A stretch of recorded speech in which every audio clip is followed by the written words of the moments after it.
In this short tutorial, I will show you how to check when your iPhone was last backed up. Keeping regular backups of your iPhone is important to ensure that you don't lose any important data in case something goes wrong with your device. Checking the date and time of your last backup can help you keep track of when your data was last saved. To get started, open up the Settings app on your iPhone and then tap on your name at the top of the screen. After that, tap iCloud. And then scroll down a bit, and you'll see a section called Device Backups, and in that section, you'll see an option called iCloud Backup. Just tap on it. Now you'll see details about the last successful backup, such as the date and time.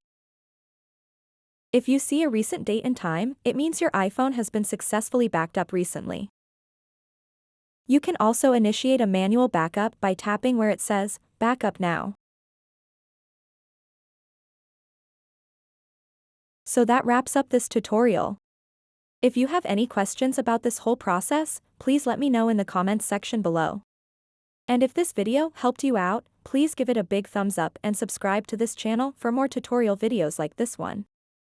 Thank you so much for watching and have a good day.